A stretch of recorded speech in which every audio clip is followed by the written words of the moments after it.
It's another concrete day today, and we are pouring the last of the crawl space foundation. We have 2 trucks coming again, which is just so much concrete. Like, I had no idea my eco home was gonna have this much concrete, but alas, it does. Oh, look how happy I am. Little did I know that this was going to be the worst day of the build so far. Our last concrete pour went very smooth. There was no issues at all, and we went into this one feeling pretty confident, perhaps a little bit too confident. Our first mistake was we did not have enough people to help out with this. We definitely should have had probably 2 more people. Our second mistake was not digging out those knockouts immediately. I got started on a few of them, but we did not finish digging out those knockouts that were full of concrete before it was almost too late. And then our third mistake was, again, having nobody to start troweling immediately. We didn't start troweling to, well, you know what? I'll just let you watch the video. I'll put a little timer on of when we actually started troweling this insanely fast drying concrete. Ooh, careful, Kevin! Trucks, you're gonna get run over. Almost got run over. I know. Mark's first concrete pour with us. Yeah. Kevin second. Scotty second. How are we feeling? Good. Wow. Here, look. What are those for? These are, well, They're like wood clamps. they're going to keep the wall from... Amazing. Why didn't you just use the actual clamps? The actual what? Why don't you just use actual clamps? Like the ties? No, like the clamps you have in there. Oh, the clamps. Yeah. Yeah, well, then you get concrete on your clamps. Oh, I thought maybe it was just too easy.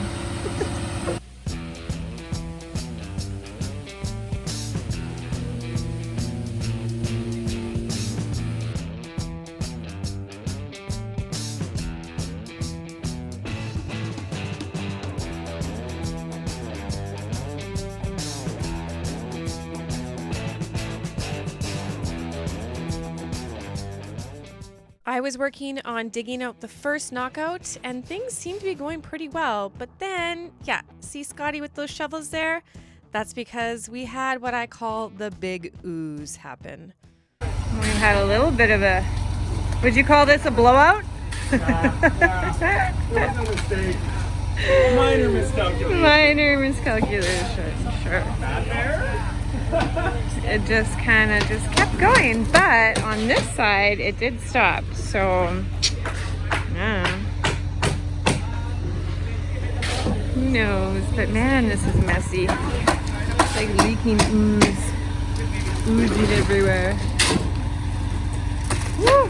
After the big ooze happened, I continued to stay there and shovel some of the concrete into the other side of the pony wall, and everybody else continued with the concrete pour.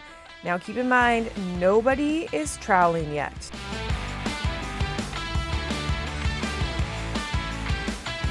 And stop right there. Kevin starts troweling. So I happened to turn the camera off just when we started troweling, which I'm kind of glad I did, because my happy little go lucky attitude quickly changed to first like anger and then just like completely stressed out and panicky because we could not trowel fast enough.